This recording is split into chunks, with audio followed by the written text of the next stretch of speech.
Welcome back, Canonites, for a different flavor of Canon Fodder. If you've been following either this channel or Canon Fodder itself since inception, you'll remember that Canon Fodder actually began as a rather small section of the community update, or, as it was called back then, the Halo Bulletin. Now it seems that for a time at least, Canon Fodder is returning to its old home as 343, quote, stokes the fires of new narrative engines and begins the process of crafting Halo's next adventures and mysteries. If I'm interpreting that correctly, that basically means Grimm's workload has increased just a bit. Canon Fodder was always his pet project, not his primary duty at 343, so if 343 is gearing up for something or some things, this move makes a lot of sense. So anyway, with all that out of the way, let's see what's being delivered this week. Be sure to stick around to the end for an update of my own in the wake of these changes. Until then, let's dive in. We start with a look at what fans can expect from the San Diego Comic-Con. In short, a ton of exclusives, signings, and a couple panels. The big panel this year is titled Halo Wars 2, Know Your Enemy. The panel will feature Kiki Wolfkill, Frank O'Connor, Dan Ayub, and Kevin Grace of 343, Dave Wilson of Blur, and Halo newcomer Erika Soto. An early description of the panel talked about John DiMaggio, best known as the voice of Marcus Phoenix, playing a pivotal character for Halo Wars 2, though that mention has since disappeared. At the time, it led many to believe that he might be playing Atriox, given that DiMaggio voiced several brutes in Halo 3 and Halo 3 ODST, though the truth remains unknown. A Dark Horse Comics panel will also feature Frank O'Connor. Whether or not any of these panels will be live streamed is anyone's guess, though it's not something Comic-Con has done historically. It's usually a month or more wait for the panels to release, so the best us at home will be able to hope for until then is to keep an eye on Twitter and big Halo and gaming news sites for an overview of one or both panels. Moving forward, we have another Halo KI crossover. Killer Instinct is introducing a new mode called Shadow Lords, which, along with a host of other features and additions, will have a sort of astral pet known as Guardians. Halo will have their own Guardian in the form of a monitor known as Fractured Ward. Though created for KI, he does have his own backstory that I think we can consider, at the very least, semi-canonical.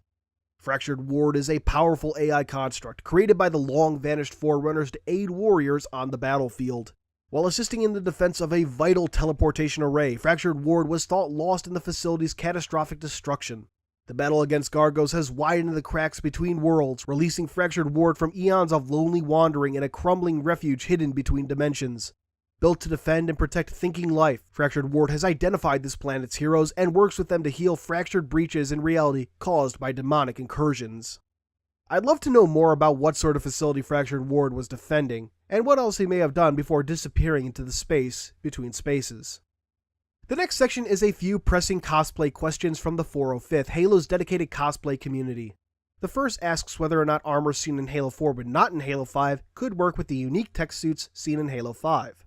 The short answer is yes, thanks largely to the modular nature of the Gen 2 platform. The second question asks whether suits that were seen in Halo 4 but have yet to appear in Halo 5 are still considered in production. Grimm explains that although some sets do not appear in Halo 5, they are still considered viable and in production. The third question is about armor skins. To quote, are only official skins permissible, or would Spartans adopt their own style? According to Grimm, what we see in the game should assume to be only a small sample of the range of customization options available to Spartans, official or personal. The fourth question asks whether full customization like we saw in Halo 4 is canon. The short answer is yes. Halo 5's helmet and body customization is a restriction of the game, not the universe. The fifth question asks, given that Mark IV and Mark V have seen ports to the Gen 2 system, could one expect other Gen 1 systems to make the transition? I.e., could one, in a canonical sense, use a Gen 2 tech suit with Halo 3 or Reach armor sets? Grimm explains that while not all Gen 1 systems have been fully ported to the Gen 2 line, it should not restrict cosplay options. And the final question asks whether alternate visor colors could canonically be used with older Gen 1 variants. Remember, the different visor colors seen in the Halo games aren't just pretty colors. They are meant to be unique variants suited to different mission parameters. According to Grimm, it's certainly possible to mix and match newer visor variants with older armor variants. That does it for the Q&A and brings us to the final section today, the winners of the Halo Hackathon. The Hackathon was a contest where people were challenged to take advantage of the public API for Halo 5, and people came up with some very interesting uses of the available data. From classic heat maps to a sort of online theater mode and so much more. Be sure to check out the projects on Halo Waypoint. And that wraps up Canon Fodder for this week and brings me to my own sort of updates. With Canon Fodder reintegrating with the community update, I expect that the content in the coming weeks will be fairly light.